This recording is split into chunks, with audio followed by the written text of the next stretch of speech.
Everyone welcome to spectate reviews YouTube channel. IPL 2025 LSG versus DC review இந்த வீடியோவில் பார்க்க போகிறோம். எக்கனா ஸ்டேடியமில் இந்த போட்டி நடந்தது. டிசி டாஸ் வின் பண்ணி சேசிங் சூஸ் பண்ணாங்க.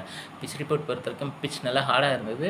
சேசிங் பண்ணும்போது பேட்டிங் கொஞ்சம் பெட்டராக இருக்கும் அப்படின்னு சொல்லியிருந்தாங்க. ஸோ மார்க்கரம் மற்றும் மார்ஷ் எல்எஸ்டிக்கு ஸ்டார்ட் பண்ணாங்க. பவர் பிளேயில் 51 நோலாஸ் அண்ட் முதல் விக்கெட்டுக்கு 10 ஓவரில் 87 ரன் பார்ட்னர்ஷிப். மார்க்கரம் அரை சதம் அடிச்சுட்டு விக்கெட் இழந்தார். 33 பாலில் 52 ரன், 3 6 2 பவுண்டரி. சமீரா டிசிக்கு இன்றைக்கி முதல் போட்டி விளையாடுறாரு. முதல் பிரேக் த்ரூ அவர் தான் ஏற்படுத்தி கொடுத்தாரு. கேட்ச் ஸ்டப்ஸ் பிடிச்சார். மார்ஷ் அண்ட் மார்க்கரம் பொறுத்த வரைக்கும் ரெண்டு பேருமே ரைட் ஹேண்டர்ஸ் அப்படிங்கிறதுனால பெரிய ஷாட்ஸ் அதிகமாக போகலை. நிறைய ஸ்ட்ரைக் ரொட்டேட் பண்ணாங்க, ஸ்லோ ஸ்டார்ட் கொடுத்தாங்க. பட் ஸ்டில் பாதி இன்னிங்ஸ்க்கு விக்கெட்டே விடலை அப்படின்றது ரொம்ப பெரிய விஷயம். தென் 1 டவுனில் வந்த புரன் 9 ரனில் அவுட் ஆகிட்டார். 2 பவுண்ட்ரி, ஸ்டார்க் பாலில் போல்டு. தென் சமத் 2 டவுனில் வந்தார். 8 பாலில் 2 ரன், காட்டன் bowled by Mukesh Kumar. And then Badoni அவரும் பார்த்திங்கன்னா 21 பாலில் 36, 6 பவுண்ட்ரி. முகேஷ்குமார் பாலில் போல்டு. இம்பேக்ட் சபா வந்தார் மார்ஷுக்கு பதிலாக. தென் கடைசி 2 பாலில் Pant, duck out. So Miller மட்டும் 14 ரன் நாட் அவுட், 15 பாலில் 1 பவுண்ட்ரி. ஸோ இதுதான் எல்எஸ்டியுடைய பேட்டிங் கார்டு. ஸோ டிசி பொறுத்த வரைக்கும் ஸ்டப்ஸ் அண்டு முகேஷ்குமார் கேச்சஸ் பிடிச்சாங்க. மற்ற எல்லாமே போல்டில் விக்கெட் விழுந்தது. ரன்ஸை நிறையா கிரவுண்ட் ஃபீல்டிங்கில் சேவ் பண்ணியிருக்காங்க. ஐ திங்க் கேஎல் ராகுல் மட்டும் கீப்பிங்கில் ஸ்பின்னர்ஸ்க்கு ஒரே ஒரு கேட்ச் ட்ராப் பண்ணாருன்னு நினைக்கிறேன். ஸோ போலிங் பொறுத்த வரைக்கும் அக்ஷர் பட்டேல் இன்றைக்கி போலிங் ஓப்பன் பண்ணார் வித் ஸ்டார்க். 4 ஓவரில் 29 ரன், விக்கெட்லெஸ் ஆகிறதுனாலும் எக்கனாமிக்கலாக போட்டிருக்காரு. 7.25 எக்கானமி. டேர்ன் இல்லாத விக்கெட்லேயும் ரன்ஸை நல்லா கண்டெயின் பண்ணியிருக்காரு. ஆம்பால் போடுவார். ஸோ அதை இன்றைக்கும் சூப்பராக பண்ணியிருக்காரு. அண்ட் ஸ்டார்க் 4 ஓவரில் 25, ஒரே ஒரு விக்கெட் அப்படின்னாலும் மேட்ச்சில் பெரிய டேர்னிங் பாயிண்ட். பூரனுடைய விக்கெட்டை போல்டில் எடுத்தார். ஸோ ஒரே ஒரு விக்கெட் அப்படின்னாலுமே மேட்சை வின் பண்ணதுக்கு அது ஒரு பெரிய காரணம். அண்ட் முகேஷ்குமார் 4 ஓவரில் 4 wicket, player of the match, 33 run கொடுத்துருக்காரு. So Marsh Samad Badoni Pant. So மேட்சை கம்ப்ளீட்டாக டிசி பக்கம் திருப்பினது முகேஷ்குமாருடைய ஸ்பெல். எல்லா விக்கெட்டையுமே பார்த்திங்கன்னா போல்டில் எடுத்தார். ஸ்டம்ப் லைனில் வச்சுருக்காரு. விட்டு கொடுத்து பால் போடல, லெக் சைட் பால் போடல. ஸோ லைன் அண்ட் லெங்க் செமையாக இருந்திருக்கு. அண்ட் சமீரா 4th பவுலரை யூஸ் பண்ணியிருக்காங்க. நியூ பாலில் ரொம்ப எஃபெக்டிவாக இருப்பார். 3 ஓவரில் 35 ரன் கொடுத்தாலுமே ஃபஸ்ட்டு பிரேக் த்ரூ இவர் தான் ஏற்படுத்தி கொடுத்தார். அண்ட் விப்ராஜ் நிகம் ஒரே ஓவர் போட்டு 14 ரன் கொடுத்துருக்காரு. இவருடைய ரோல் கிளாரிட்டி எனக்கு இன்னும் புரியலை. லெக் ஸ்பின்னரா, ஆல்ரவுண்டரா? ஏன்னா சில மேட்ச் ஃபீல்டிங் எக்ஸலண்ட்டாக பண்ணுறாரு, சில மேட்ச் பேட்டிங்கில் கான்ட்ரிபியூட் பண்ணியிருக்காரு. ஆரம்பத்தில் போலிங் சூப்பராக பண்ணிட்டு இருந்தார். இப்போ எதுவுமே சரியாக பண்ணுறதில்ல அப்படின்ற மாதிரி எனக்கு தோணுது. அண்ட் குல்தீப் யாதவ் 4 ஓவரில் 33 விக்கெட்டில் 8.25 எக்கானமி. இந்த சீசனில் அக்ஷர் பட்டேல் கேப்டன்சியில் நிறைய கான்சென்ட்ரேட் பண்ணுறதுனால பவுலிங்கில் பெருசாக அவர் கவனம் செலுத்துறதில்ல. ஸோ போன சீசன் வரைக்கும் டேண்டமில் 2 பேரும் நிறைய பவுலிங் போட்டிருக்காங்க. ஒருவேளை அந்த டேண்டம் மிஸ் ஆனதுனால குல்தீப் யாதவ்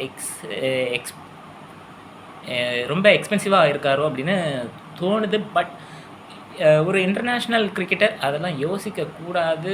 குல்தீப் யாதவ் திருப்பியும் ஃபார்முக்குள்ளே வரணும் அப்படின்னு நான் எதிர்பார்க்குறேன். ஸோ அபிஷேக் போரல் அண்ட் கருண் நாயர் வழக்கம் போல் ஸ்டார்ட் பண்ணாங்க. பவர் பிளேயில் விக்கெட் லூஸ் பண்ணாங்க. 54க்கு 1 பவர் பிளேயில்.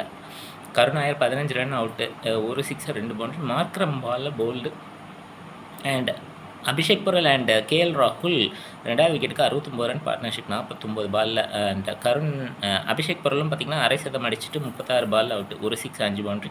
மில்லர் கேட்ச்சு, திருப்பியும் மார்க்கரம் விக்கெட். அண்ட் கேஎல் ராகுல் and Axar Patel 56 run partnership, 36 ball. Match finish பண்ணாங்க. கேஎல் ராகுல் 1 டவுனில் வந்தார். விக்கெட் திருப்பியும் போகக்கூடாது அப்படின்றதுனால பார்த்து ஆடினார். அண்ட் தென் அக்ஷர் பட்டேல் கொஞ்சம் ஆக்சிலரேட் பண்ணார். 57 not out, 42 ball, 3 6 3 boundary KL ராகுல். And Axar Patel 34 20 ball, 1 6 1 4 4 6. So மேட்சை ஃபினிஷ் பண்ணாங்க. அண்ட் 5000 ரன் 130 இன்னிங்ஸில் ஐபிஎல்லில் எடுத்திருக்காரு கேஎல் ராகுல். ஃபாஸ்டஸ்ட் பேட்டர் இந்த ஐபிஎல் ஹிஸ்ட்ரி பொறுத்த வரைக்கும். அண்ட் எல்எஸ்டியுடைய பவுலிங் அண்ட் ஃபீல்டிங் பொறுத்தவரைக்கும் மில்லர் ஒரு கேட்ச் பிடிச்சிருக்காரு. மார்க்கரம் பவுலிங் வழக்கமாக டேர்ன் இருக்கிற மேட்ச்லேயே பார்த்தீங்கன்னா பிட்ச்லேயே பார்த்தீங்கன்னா பெருசாக டர்ன் பண்ண மாட்டார். பட் இந்த மேட்ச்சில் பார்த்தீங்கன்னா அவருடைய ரிஸ்ட்டை சூப்பராக யூஸ் பண்ணார். டர்ன் இல்லாத பிட்ச்சில் ரிஸ்ட்டை அழகாக யூஸ் பண்ணி 2 விக்கெட்ஸ் எடுத்திருக்காரு. ஷர்துல் தாக்கூர் ஐ திங்க் ஒரு ஓவர் பவர் பிளே, ஒரு ஓவர் மிடில் ஓவர் போட்டாருன்னு நினைக்கிறேன். 14 ரன் எக்கானமி. சில நல்ல பால்ஸ் போட்டாலும் எக்கானமி ஜாஸ்தி கொடுத்துருக்காரு. திக்வேஷ் அன்ஃபார்ச்சுனேட்லி ஸ்கோர் கம்மியாக இருந்ததுனால விக்கெட் எடுக்கலை. எக்கானமி 6 ரன் தான் கொடுத்துருக்காரு. ஸோ என்னை பொறுத்தவரைக்கும் இந்த மேட்ச்சில் பிஷ்னோயை தவிர்த்து மற்ற எந்த பவுலரையும் நான் குறை சொல்ல மாட்டேன். அண்ட் பிரின்ஸ் யாதவ் அவரும் பார்த்திங்கன்னா இன்றைக்கி எக்ஸ்பென்சிவ் 8 ரனுக்கு மேலே கொடுத்துருக்காரு 2.5 ஓவரில் விக்கெட்லெஸ். அண்ட் மார்க்ரம் 3 ஓவரில் 2 விக்கெட். அண்ட் அவேஷ்கான் 3 ஓவரில் 19. நியூ பாலில் வருவார் அப்படின்னு எதிர்பார்த்தா ரொம்ப லேட்டாக வந்தார். பிஷ்னோயை பொறுத்த வரைக்கும் ரொம்ப ப்ரெடிக்டபிள் அப்படின்னு எல்லாருக்குமே தெரியும். 12 ரன் எக்கானமி 3 ஓவரில். இவருக்கு பதில் சித்தார்த் வந்திருக்கலாம் அப்படின்னு எனக்கு தோணுச்சு.